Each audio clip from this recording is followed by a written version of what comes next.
ሰላም ጤና ይስጥልን ውድ የቻናላችን ተከታታዮች የፕሮግራማችን ቤተሰቦች፣ ይህ አብዲራዋ ቲዩብ ነው። ፕሮግራማችንን ላይክ በማድረግ እንዲጀምሩ። ላይክ ስታደርጉ የዚህም ፕሮግራም ተደራሽነት ተደማጭነት በእጅጉ ከፍ ስለሚያደርግ ላይካችሁ ይጠቅመናል። ላይክ እያደረጋችሁ ፕሮግራማችንን እንዲጀምሩ።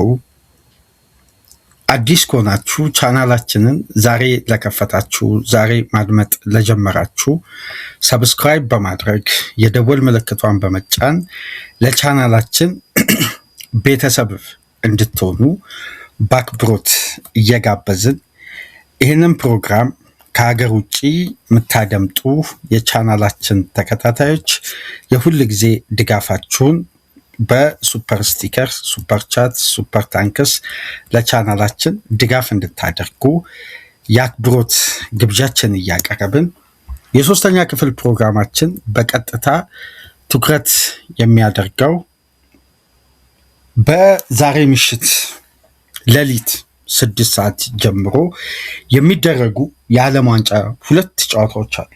6 ሰዓት ላይ እንግሊዝ ከኖርዌይ፣ 10 ሰዓት ሌሊት ላይ ደግሞ አርጀንቲና ከስዊዘርላንድ። ሁለቱን ጨዋታ እስቲ በተወሰነ መልኩ በዚህ ፕሮግራም መነሳት ያለባቸውን ነጥቦች አንስተን የእንግሊዝ ጋዜጦች ደግሞ የበለጠ የሰጧቸውን ትኩረቶች መነሻ በማድረግ በዚህ ፕሮግራም የእንግሊዝ ብሔራዊ ቡድንን ስጋት የሆነውን ሃላንድን እናተኩራለን። የሊዮኔል ሜሲ ደማቁ ዓለም ዋንጫ ዛሬ ሌሊት ይቀጥል ይሆን? ይህንንም ነጥብ ምናነሳ ይሆናል። በተጨማሪ ጉዳት በስፋት እየተሰማ የሚገኘው የእንግሊዝ ብሔራዊ ቡድን አሁን ላይ ያለው ሌተስት አፕዴት ከወዲሁ የእንግሊዝ ብሔራዊ ቡድን ለሃላንድ ዝግጅት ሲባል የመከላከል አማራጭን ሊጠቀሙ እንደሆነ በርካታ ሩመርሶች እየወጡ ነው። በትሬኒንግ ግራውንድ ላይ የተገኙ ዘጋቢዎች የሚጠቁሟቸው ጉዳዮች አብዛኛው ሃላንድ የዚህ ውድድር ያልተነገረለት ገዳይ ተጫዋች ነው።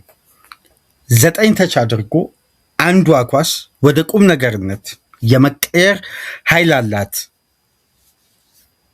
በማለት እንግዲህ የእንግሊዙ ብሔራዊ ቡድን አሰልጣኝ ቶማስ ቱኸል ሃላንድ እንቅልፍ እንደነሳቸው የሚገልጹ በርካታ ዘጋቢዎች ከወደ እንግሊዝ እየተሰሙ ነው። እስቲ ያንንም ጉዳይ እናነሳለን። ዓለም ዋንጫ ትኩረት እናደርጋለን። ከዚህ ፕሮግራም ቀደም ብሎ የስፔን ብሔራዊ ቡድን የምሽቱ በቤልጅየም ላይ የተጎናጸፈችው የመጨረሻ ደቂቃ በድጋሚ የሚካኤል ሜሪኖ ሱፐር ሳብ መሆን 2-1 ስፔንን ወደ ግማሽ ፍጻሜ ያሻገረ ከፈረንሳይ ጋር ያገናኛቸው በጁላይ 14 የሚጠበቀው የግማሽ ፍጻሜ የሁለቱ ጠንካራ ሀገራት የእርስ በርስ ግንኙነት፣ በተጨማሪም የሊቨርፑል ዋና ስራ አስፈጻሚ ማይክል ኤድዋርድ በትናንትናው ዕለት ከስራው ለመልቀቅ መወሰኑንና ሪዛይን ማድረጉ መሰማቱን፣ እነዚህን ጉዳዮች ከዚህ ፕሮግራም ቀደም ብሎ በሁለት ክፍል ከእናንተ ጋር ቆይታ አደረግን። ይሄ ፕሮግራም እንደተጠናቀቀ ደግሞ በመጨረሻና በአራተኛ ክፍል የቅዳሜ የዝውውር ገጾቻችን የኤደርሰን ዝውውር ኦፍ ሆኗል እየተባለ ነው። ኦፊሻሊ ኮንፈርም አልተደረገም፣ ግን 2 አይነት ዘገባዎች እየወጡ ነው። የብሩኖ ጊመሬስ እና ከአርሴናል ጋር የተደረገው የቃላት ስምምነት፣ ሌሎች ጉዳዮች፣ የሊቨርፑል ትኩረት፣ ቼልሲ፣ ሲቲ፣ ማድሪድ፣ ባርሳ፣ በርካታ የዝውውር ጉዳዮችን አካተን ከዚህ ፕሮግራም በኋላ ወደ እናንተ የምንመጣ የሚሆነው። ይሄ ፕሮግራም ግን በቀጥታ ትኩረት የሚያደርገው የዓለም ዋንጫ የዛሬ ምሽት ተጠባቂ ሌሊት የሚደረጉ 2 ጨዋታዎችን በተመለከተ ይሆናል። ሃላንድና ኖርዌይ እንግሊዝን። በእንግሊዝ የተወለደው የእንግሊዛውያን ስጋት ኤርሊ ሃላንድ በሊድስ እንደተወለደ ታውቃላችሁ። ሃላንድ ውልደቱ እንግሊዝ ነው። ለኖርዌይ የሚጫወት አስደናቂ የእግር ኳስ ኬሪየር ከአርቢ ሳልስበርግ የጀመረው ወደ ቦሩሲያ ዶርትመንድ ተዘዋውሮ በፔፕ ጋርዲዮላ የበለጸገው ምርጡ የወቅቱ አስፈሪው ለተከላካዮች እጅጉን ስጋት የሆነ እንቅልፍ የሚነሳው ሃላንድን ለምንድነው በዚህ ደረጃ የእንግሊዝ ብሔራዊ ቡድን የሃላንድን የማስቆም ጉዳይ ኃላፊነት በጣም ትኩረት እንዲሰጡ ያስገደዳቸው ጉዳይ ምንድን ነው? ሃላንድ በዚህ ዓለም ዋንጫ ባሳየው ብቃት ብቻ አይደለም፣ በውድድር ዓመቱ በሁሉም ውድድሮች ባደረጋቸው ጨዋታዎች ከ50 በላይ ግቦችን በማስቆጠር የዘንድሮ ሲዝን ለሃላንድ የግብ ማምረት በክለብ ብቻ አይደለም በብሔራዊ ቡድንም ቀጥሎ ኖርዌይን ከረጅም ዓመት በኋላ የዓለም ዋንጫ ተሳታፊ የማድረግን ኃላፊነት ከአምበሉ የአርሴናሉም አምበል ስኬታማ ሲዝን ክለቡን ከ22 ዓመት በኋላ የዋንጫ ሻምፒዮን ማድረግ የቻለ አስደናቂ የውድድር ዓመት ያሳለፈውም በተቃራኒው ለእንግሊዝ ብሔራዊ ቡድን ሌላኛው ራስ ምታት ሆኗል። ነገር ግን አድማጮች አንድ ጉዳይ ተነስቶ በጣም መወያያ ርዕስ ሆኗል፣ በጣም መነጋገሪያ ርዕስ ሆኗል። ከዛም አልፎ በጋዜጣዊ መግለጫ ወቅት ቶማስ ቱኸል ተጠየቁና ቴንሽን ውስጥ ገቡ። ውጥረት ውስጥ የበለጠ ቱኸልንም ያስጨነቀ ጉዳይ ተፈጠረ።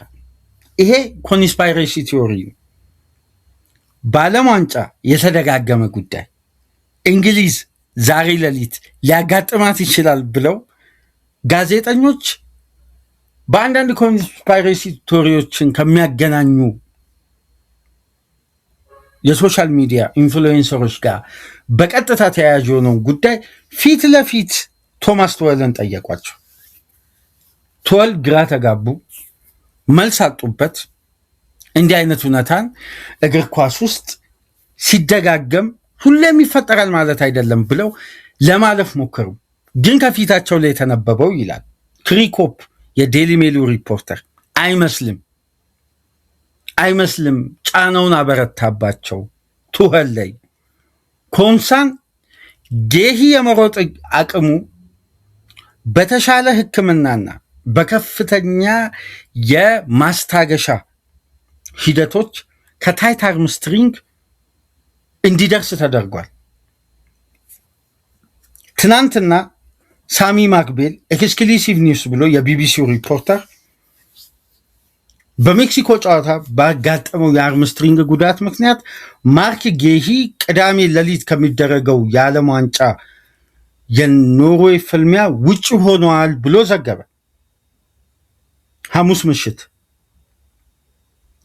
አርብ ደግሞ ምሽት የመጨረሻ ትሬኒንጋቸው ላይ ጌሂ በተለያዩ የሕክምና ስርዓት ታግዞ ለዚህ ጨዋታ እንዲደርስ መደረጉንና ለዛሬው ምሽት ጨዋታ ቋሚ የመሆን እድሉ ሰፊ እንደሆነ ተገለጸ።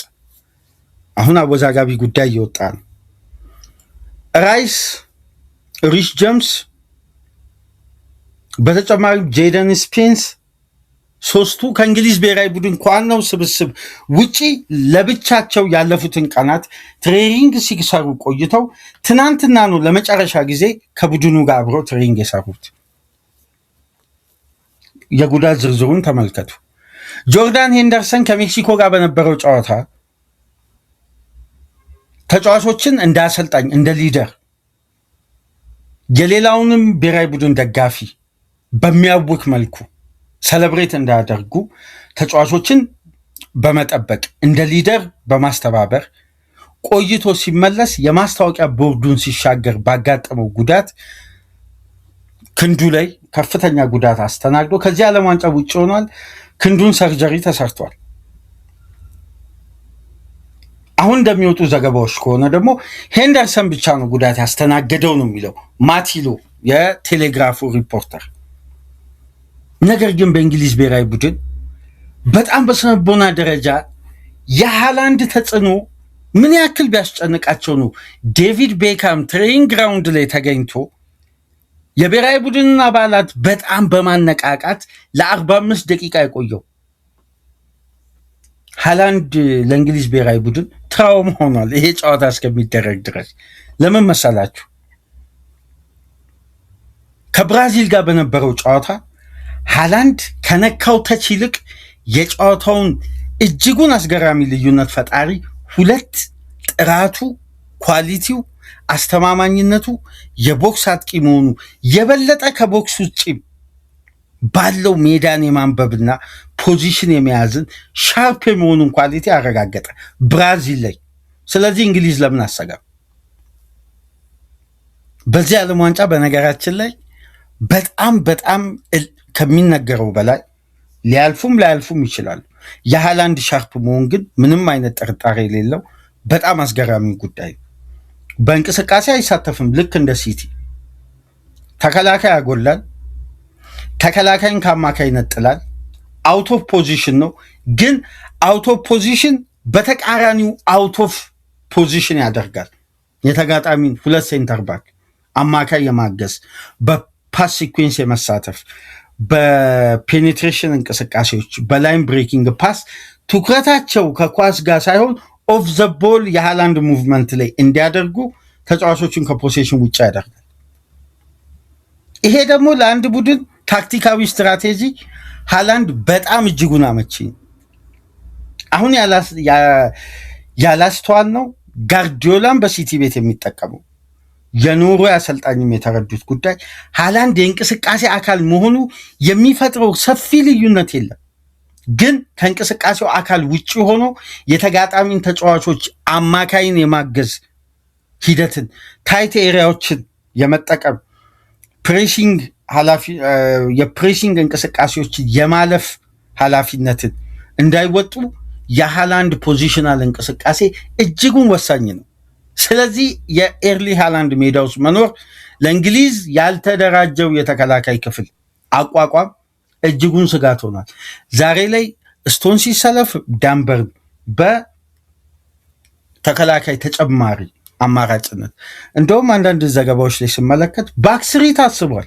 እዚህ ስቴጅ ላይ ሃላንድ በእንግሊዝ ካምፕ ውስጥ ከፍተኛ ስጋት የፈጠረ ቴክኒካል ስታፎቹ ትኩረታቸው ወደ ሃላንድ የሚመጡ ኳሶችን እንዴት እንቆርጣለን፣ ሃላንድ ምርት እንዳያገኝ ከፖዚሽን ውጭ እንዴት እናደርጋለን፣ እንግሊዝ ያላትን አቅም አውጥታ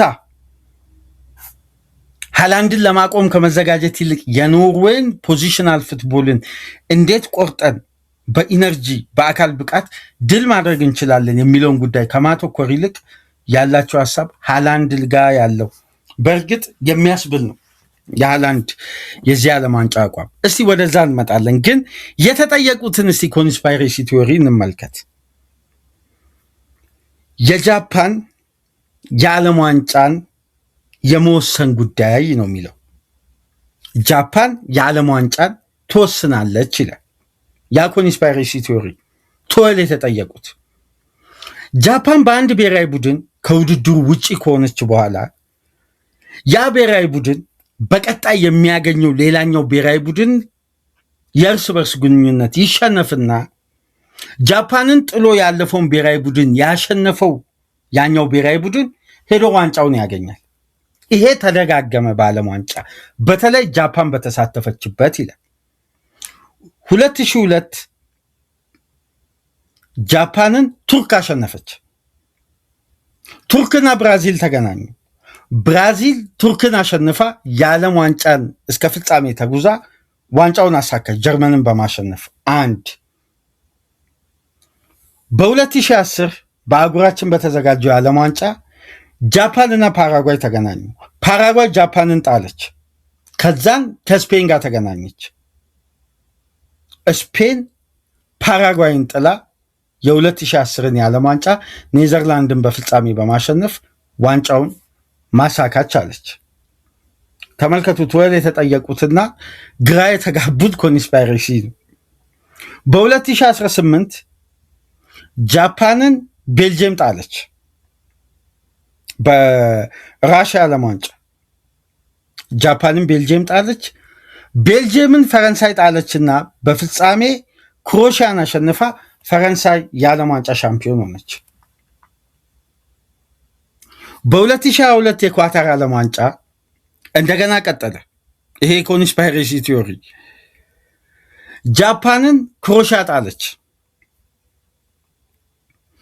ክሮሻ ደግሞ ከአርጀንቲና ጋር ተገናኘች። አርጀንቲና በፍጻሜ ቀረበች፣ ፈረንሳይን አሸንፋ የዓለም ዋንጫን አሳካች።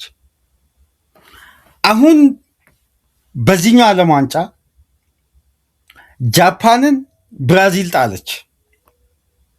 ብራዚል ደግሞ በኖርዌይ ወደቀች። ስለዚህ ኖርዌይ የዚህ ዓለም ዋንጫ ሻምፒዮን ልትሆን ነው ወይ ተባሉ። ትወል በተቃራኒው የሀሳብ ምንድን ነው? ቶማስ ትወልን ይሄ ጋዜጠኛ እያለ የሚገኘው ዛሬ ምሽት በኖርዌይ ልትሸነፉ ትችላላችሁ በዚህ ቲዮሪ ከሄድን እያለ ኖርዌይ የ2026 የዓለም ዋንጫ አሸናፊ ልትሆን ትችላለች በማለት ቶማስ ትወል በጣም ግራ እስከሚጋቡ ድረስ እዛ በሚዲያ ስቴሽን ሩም ውስጥ ግራ ተጋብተው እግር ኳስ በየጊዜው ተለዋዋጭ ነው፣ በእንዲህ አይነት ቲዮሪ ሳይሆን ጠንክሮ በሰራ ብሔራዊ ቡድን ነው ድሎች የሚመዘገቡት ብለው ጉዳዩን ሸፋፍኖ ለማለፍ ሞከሩ። ግን ከፊታቸው ላይ ያስተዋልነው ጉዳይ ትወል ሰክተዋል አለ ክሪኮፕ፣ የዴሊ ሜሉ ሪፖርተር፣ የታይም ሳይዱ ዘጋቢ፣ የኒውካስል ደጋፊ የሆነው ሪፖርተር በጣም ምርጥ ምርጥ ዘገባዎችን በዓለም ዋንጫ በእንግሊዝ ካምፕ ዙሪያ ከትጥቅ ስርቆት አንስቶ እስከ እያንዳንዱ ጉዳይ ተጫዋቾች የሜክሲኮን ጨዋታ በሙሉ ኢነርጂ እንዲጫወቱ በተደረገላቸው ምርመራ ምክንያት በጣም ከፍታ ላይ የምትገኘው ሜክሲኮ ስለሚገጥሙ ተጨማሪ ሳፕሊመንት እንዲጠቀሙ ተደርጎ ያ ሳፕሊመንት ደግሞ በተፈጥሯዊ ጉዳይ ያጋጠማቸውን ችግር መጠገኛ የሆነውን ሳፕሊመንት ተጠቅመው እንዲጫወቱ ዶክተሮች ሪኮመንድ አድርገው ሁሉም የእንግሊዝ ተጫዋቾች ተጠቅመው መግባታቸውን የምናስታውሰው ጉዳይ ነው። ምንም አይነት አበረታችነት ንክኪ እንደሌለው ተረጋግጦ ይህን ሁሉ ዘገባ ያወጣው ክሪኮፕ ነው። ይሄ ዘጋቢ ነው እንግዲህ ስለዚህ ኮንስፓይሬሲ ቲዮሪ ትወልን አንድ ጋዜጠኛ ሲያፋጥጥ እዛው የፕሬስ ኮንፈረንስ ኦፊሱ ስላለ ይህን ጉዳይ የታዘበውን በዴሊ ሜል ገጹ ላይ አስፍሯል። የእንግሊዝ ጋዜጦች እስቲ ዛሬ በጠቅላላ ይዘው የወጡትን ጋዜጦችን ተመልከቷቸው። እንደውም ዴሊ ስታር ምን ይላል? እኛም በቴምብሌናችን ላይ የተጠቀምነው ይህን ጉዳይ ነው። ሃመር ታይም የሚል የሃላንድ እንዴት ስጋት እንደሆነ ተመልከቱ። የእንግሊዝ ጋዜጦች የፊት ገጽ ኤርሊ ሃላንድ የሆነው በካምፕ ውስጥ የተፈጠረው ጫና ስላለ ጫናውን ደግሞ የጀመረው ሃላንድ ነው። ምን አለመሰላችሁ? ከአንድ ቀን በፊት እኛ ላይ ምንም ጫና የለም፣ ጫናው ሁሉ ያለው እንግሊዝ ላይ ነው አለ። እንደ ሀገር እኛ እዚህ ድረስ መተናል፣ ያለብንን ኃላፊነት እየተወጣን ደርሰናል። የበለጠ ግን በዓለም አቀፍ ደረጃ የሚጠበቀው ሀገር የእንግሊዝ ብሔራዊ ቡድን እንጂ እኛ አይደለንም። ስለዚህ የበረታው ጫና እንግሊዝ ላይ ስላለ በተቃራኒው እኛም በጣም ይጠቅመናል አለ። ከዛም በኋላ በስናፕ ቻት ገጾቹ ላይ ሰዓታትን እየጠበቀ ቀንን እየጠበቀ የሚለቃቸው ፎቶ ከፊቱ ላይ የሚነበበው ምስል የበለጠ እንግሊዝ ካምፕ አሁን ይሄ ሁሉ አለመረጋጋት በአንድ ተጫዋች ተመልከቱ። አብዛኛው የእንግሊዝ ብሔራዊ ቡድን ተጫዋቾች ሃላንድን በሊጉ ያውቁታል፣ የቡድን አጋሮቹ ናቸው። በተቃራኒው ሲዝኑን ሙሉ ሲፋለሙ የቆዩ ናቸው። ለምሳሌ ኤዝሪ ኮንሳ በቪላ በደርሶ መልስ ከሃላንድ ጋር ፊት ለፊት ገጥሟል። እነ ጄደን ስፒንስ፣ እነ ሪስ ጀምስ፣ ሌሎች ተጫዋቾች ራይስ፣ ኤሊየት አንደርሰን፣ እንደውም ቤሊንጋም በሻምፒየንስ ሊግ ገጥሞታል አይደል? ሃላንድ፣ ኬን፣ እነ ጎርደን፣ ሳካ፣ ማድዌኬ፣ ራሽፎርድ። ሃላንድ ለእነዚህ ተጫዋቾች እንዴት አዲስ ገጽ ሊሆን ይችላል? ስጋቱ ግን ከአሁን ላይ ከደረሰው ፔርፎርማንስ ደረጃ ነው። የሃላንድ አስተማማኝነት በጣም አሁን በዓለም ዋንጫ የምናየው ጉዳይ በሃላንድ በኩል ያለው አስተማማኝነት በጣም የተለየ ነው። ሃላንድ ለኖርዌይ ብሔራዊ ቡድን እስትንፋስ ሆኗል። ያለፈው የብራዚል 2 ግቦችን ከማስቆጠሩ በፊት በ69 ተቾች ነው 5 ግብ ያስቆጠረው። 69 ተች። ከዛም በኋላ ከብራዚል ጋር ሲያስቆጥር በ80 ተቾች 7 ግብ አስቆጠረ። ብቸኛው የዓለም ዋንጫ ተጫዋች በአነስተኛ ተች 7 ግብ ያስቆጠረ። ታዲያ የተጫዋች በ10 ተች 1 ግብ ያስቆጠራል ማለት ነው። አማካይ ብናወጣ እንዴት አይሰጉም? ሃላንድ አሁን የደረሰበት ደግሞ ብቃት የበለጠ ማረጋገጫ የሆነው በዓለም ዋንጫ ያሳየው እጅጉን አስደናቂ ፐርፎርማንስ ነው። የአጨራረስ ኳሊቲ፣ የሚገኝበት ፖዚሽን። አሁን ለምሳሌ በአጨራረስ በኩል እኮ ኬን ከሜክሲኮ ጋር ያስቆጠረው ግብ ይቅርታ ከሜክሲኮ በፊት ከኮንጎ ጋር በነበረው ጨዋታ እንዴት አይነት ክላስ ነው ኬን ያሳየን። ሁለተኛው ግብ ምርጥ ኳሊቲ።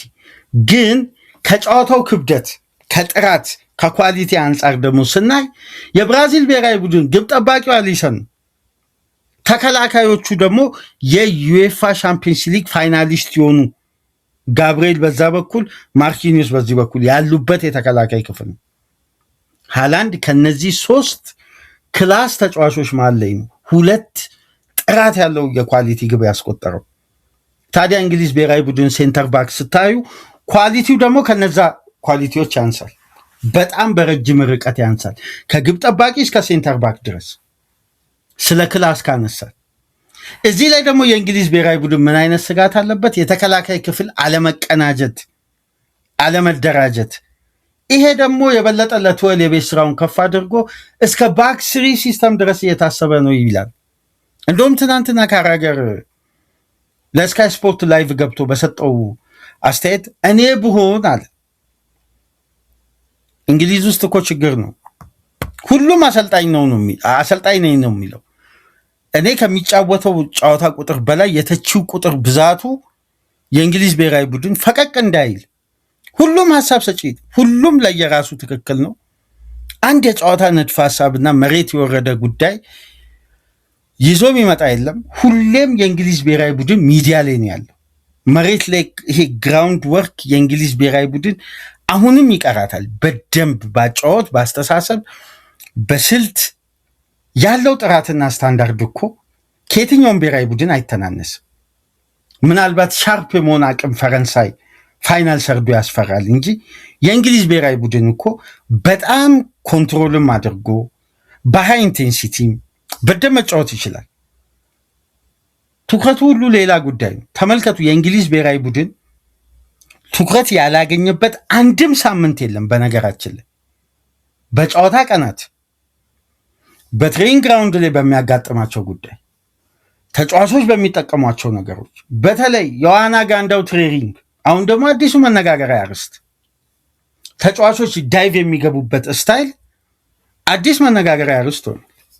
የእንግሊዝ ብሔራዊ ቡድን ከስራው የበለጠ የሚዲያው ጋጋታ፣ ስፔንን ተመልከቱ፣ የሚዲያ ሽፋን የለም። ስራ ነው ለነሱ ሽፋን የሚሆነው። ፈረንሳይን ተመልከቱ፣ የሚዲያ ጋጋታ የለም። ባፔ ነው። ባፔ ደግሞ ሚዲያ ላይ ማይጠፋው የሚዲያ ተጫዋች ስለነበር ማለት ለሚዲያ ተጋላጭ ተጫዋች ስለሆነ ያኛውን በዘረኝነት ይተቸዋል፣ እዛ ጋ ያለውም በተለያየ ጉዳይ ያነጻጽረዋል። የተጫዋቹን ባህሪ ከሚሰጠው እግር ኳሳዊ ምርጥ የሜዳ ውስጥ እንቅስቃሴ ይልቅ የተጫዋቹ ባህሪ ሌላ ነገር፣ ብዙም የሜዳ ውስጥ ፐርፎርማንስን የማይመስሉ ነጥቦችን፣ ይሄ ሚዲያው በክላስ ልክ ተከትሎ የሚመጣ ጫና ነው። የአርጀንቲና ብሔራዊ ቡድን እኮ በፊፋ ምክንያት ነው የሚዲያ ሰለባ የሆኑ እንጂ ሚዲያ ላይ የለም። ሜሲ ከሜዳ ውስጥ ባለው ጉዳይ እስቲ አንድ ቀን በሚዲያ ዙሪያ የተነሳ እኮ የስፖንሰርሺፕ ጉዳይ፣ ብዙ ስፖንሰርሺፕ ብዙ ሚሊዮን ዶላሮችን በዚህ ዓለም ዋንጫ ምክንያት ሊዮኔል ሜሲ እንደሚያገኝ ተዘገበ እንጂ ሌላው ጉዳይ የለም። አሁን ስለ እንግሊዝ ብሔራዊ ቡድን የማንሰማበት ቀን አለ ወይ? ሁሌም ሜዳ ላይ ነው ያሉት። ሚዲያው ነው ለነሱ እያንዳንዱን አተነፋፈስ የሚተነፍሰው። ያ ደግሞ ከስራ የበለጠ የሚዲያ ትኩረት ስላለ የእንግሊዝ ብሔራዊ ቡድን ጉዞዋ ሁሉ መጨረሻው አንድ አይነት እየሆነ ተቸግራለች። አሁንም ሚዲያው እንግዲህ በነካር ሀገር በኩል አስተያየቱን አጧጥፎ ቀጥሏል። እንደዚህ ቢሆን እንደዛ ቢሆን የሚሉ በርካታ አስተያየቶች እየተሰጡ ነው። ግን ዛሬ ምሽት በሚደረገው ጨዋታ አሁን የሃላንድ የክለብ ጓደኞቹ ብቻ 5 ተጫዋቾችን በተቃራኒው ይገጥማል። ሃላንድ፣ ኒኮ ራይሊን፣ ማርክ ጌሂን፣ አዲሱን የክለብ ጓደኛውን ኤሌት አንደርሰንን፣ ጆን ስቶንስን፣ ጀምስ ትራፎርድን ይገጥማል። በተቃራኒ 5 እንግሊዛዊ ተጫዋች የሃላንድ የክለብ ጓደኞቹ ዛሬ በተቃራኒው ቆመዋል። ማርቲን ኦዲጋርድ 4 የክለብ ጓደኞች አብረው የፕሪሚየር ሊግን ዋንጫ አጣጥሙ ከአንድ ወር በፊት ደንሰው ጨፍረው ክለቡን ከ22 ዓመት በኋላ ለትልቅ ክብር አብቅተው ዛሬ በተቃራኒው ደግሞ እነዚህ ተጫዋቾች ከክለብ ጓደኝነት በብሔራዊ ቡድን ደግሞ ሀገራቸውን ወክለው ፊት ለፊት ከባዱን ጦር ሜዳ ዛሬ በተቃራኒ ሆኖ ይጋፈጣሉ። ኦዲጋርድ የአማካይ ክፍሉን ተጣማሪ ራይስን በ5 ዓመት ውስጥ ከፍተኛ አስደናቂ ሊንካፕና በሁለቱ መካከል የተደረገው የፓስ ቁጥር ከየትኛውም የፕሪሚየር ሊግ ተጫዋች በላይ ነው የተባለለትን የክለቡን ጓደኛ ቡካዮ ሳካን፣ በቦታው ላይ ደግሞ አጋዥ ጠጋኝ ሆኖ የመጣውን ኤበሪቼ ኤዜን፣ ከቼልሲ የተዘዋወረውን ኖኒ ማዱዌኬን ይገጥማል። ስለዚህ 2-9 ነው ጨዋታው ማለት ነው። ኦዲጋርድና ሃላንድ በተቃራኒ ሆኖ ሲዝኑን ሙሉ ሲፋጠጡ አንዱ ሲጥል አንዱ ሲያሸንፍ፣ አንዱ ሲያሸንፍ አንዱ ሲጥል በአርሴናልና በሲቲ ረጅሙንና አድካሚውን ፉክክር በስተመጨረሻ አርሴናል በድል ተወጣ። አሁን ለተመሳሳይ ዓላማ ደግሞ በተቃራኒው የደነሱበትን የተሳካ ጊዜያትን ያሳለፉበትን ውጤት ላይ ውጤት ስኬት ላይ ስኬት የደራረቡበትን ምድር በተቃራኒው ደግሞ ዛሬ እንባ ለማከናነብም ይሁን ለራሳቸውም ለመከናነብ ይሁን ዛሬ ሌሊት 6 ሰዓት ላይ ሃላንድና ኦዲጋርድ እነዚህን 9 ተጫዋቾች የቡድንና የክለብ ጓደኞቻቸውን በተቃራኒው ይገጥማሉ። ዛሬ ምሽት ግን የእናንተ ግምት ምንድን ነው? እስኪ ግምታችሁን በኮሜንት መስጫ አስቀምጡ። የሚዲያው ተጽዕኖ፣ የሃላንድ ብቃት፣ አስተማማኝነት፣ አግኝቶ መግደል የመቻሉን አቅም፣ ሻርፕ የመሆኑ ከብራዚል ጋር ያየነው የኖርዌይ የሰከነ እርጋታና ንቃት፣ የሜዳውስ ፍሉዲቲ፣ አስቦ የመጫወት በተጫዋቾቹ አቅም ልክ የተገነባ ብሔራዊ ቡድን መሆኑ የዛሬውን ጨዋታ ለእንግሊዝ ብሔራዊ ቡድን ወደንም ጠላንም በጣም ያከብደዋል። ጨዋታው በጣም እንግሊዝ በቀላሉ የምትሻገረው ዙር አይመስለኝም። በግሌ የኔ ግምት ነው። እንግሊዝ ልታልፍ የምችልበት ፕሮባቢሊቲ ከኖርዌይ ከፍ ይላል እንደ ግምት አውጪዎች ከሆነ፣ ግን ቀላል ግምት ለኖርዌይ መስጠት ተገቢ አይመስለኝም። እኔ የበለጠ እንደው ውስጤ ወደ ኖርዌይ ያደላል። ኖርዌይ ዛሬ እንግሊዝን ክፉኛ ከዚህ ውድድር የምታሰናብት ይመስለኛል። ይሄ የኔ ግምት ነው። ግምቴ ካልተሳካም ያው እንግሊዞች ይቅናቸው። ግን የኖርዌይን ጉዳይ ትኩረት አላደረግም፣ የሃላንድን አቅም። ምክንያቱም ታስታውሱ እንደሆነ ብራዚልን ሲጥሉ ትኩረት ያገኘው የብራዚል ከውድድሩ መውጣት እንጂ የኖርዌይ እጅጉን አስደናቂና ብራዚል የሚመስለው ኖርዌይ ነበር የዛን ጨዋታ።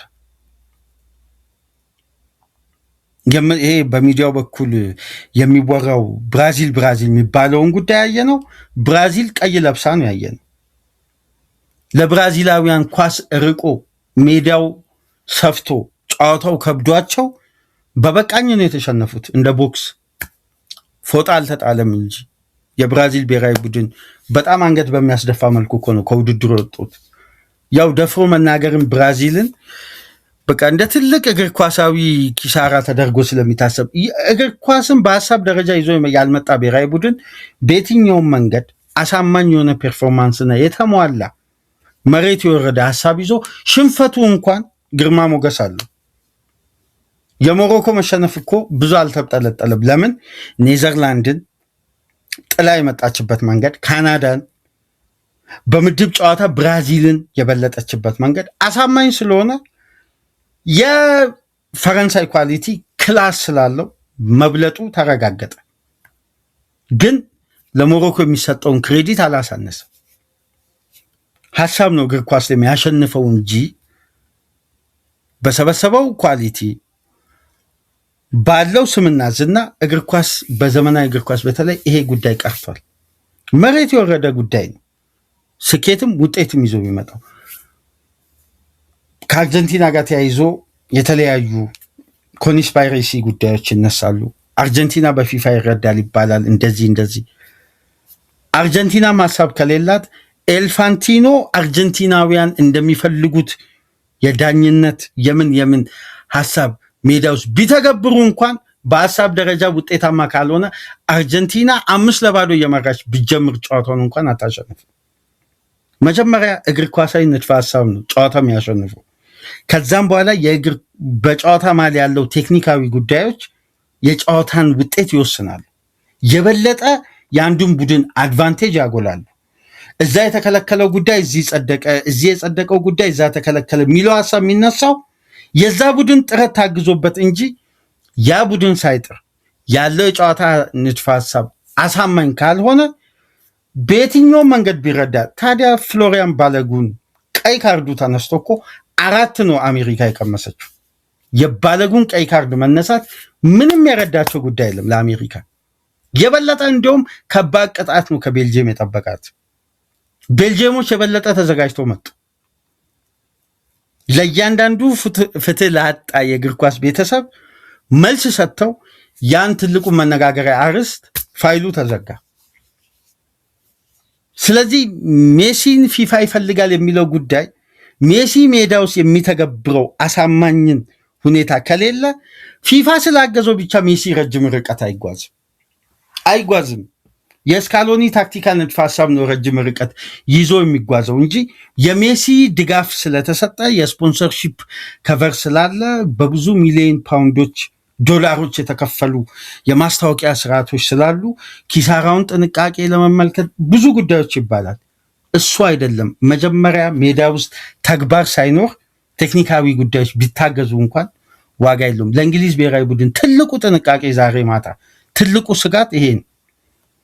ተመልከቱ፣ የሜክሲኮ ብሔራዊ ቡድን እንግሊዝን የበለጠበትን መንገድ ለተመለከተ የዛሬ ምሽቱ ጨዋታ ለእንግሊዝ በጣም ከባድ ነው። ምክንያቱም በአምስቱ ትላልቅ ሊግ አብዛኛው ተጫዋቾች የሚጫወቱበት ስብስብ ነው። ዛሬ ምሽት ኖርዌይ ቀላል የሚባል ተጋጣሚ አይደለም፣ በቀላሉ እጅ የሚሰጥ አይደለም። የበለጠ ደግሞ እንግሊዝ አንድ ጉዳይ እዚህ ጋር ትኩረት መስጠት አለብን፣ ግልጽ ለመወያየት እንግሊዝና አርጀንቲና ከባድ ፈተና በዚህ ዓለም ዋንጫ አልገጠማቸው እስካሁን ድረስ በመጡበት ስቴጅ።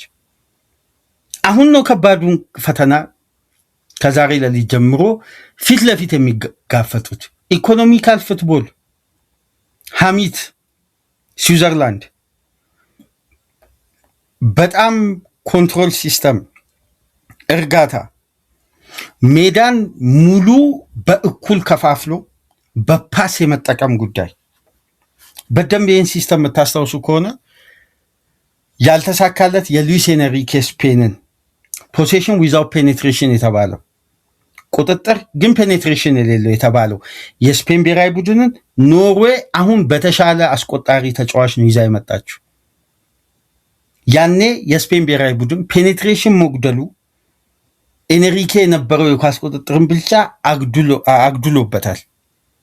ምክንያቱም ካልተሳሳትኩ ከሞሮኮ ጋር መሰለኝ 70% የኳስ ቁጥጥር ብልጫ አድርጋ አንድ ኢላማውን የጠበቀ ሙከራ ባለመሞከሯ ነው ይሄ ቃል የተሰጣት። ግን ከዛም በኋላ በፓሪስ ሴን ጀርሜን መጥቶ ክላስ አባሮ እንደ ቡድን ገንብቶ በሀሳብ ግን 2 ዓመት ተከታታይ የዓለማችንን በክለብ ደረጃ ግዙፉን ዋንጫ ተከታታይ ጊዜ ኤንሪኬ ማሸነፍ ቻለ። ሁለት ምርጥ ክለቦች ያውም በቲም ዳይናሚክስ የተገነቡ አርሴናልና ኢንተር። ስለዚህ እግር ኳስ ላይ የሚያሸንፈው ቴክኒካዊ ጉዳዮች የሚደረጉ እገዛዎች ሳይሆኑ መጀመሪያ በሀሳብ ደረጃ አንድ ቡድን ይዘው በመጣው የጨዋታ ንድፈ ሀሳብ ነው።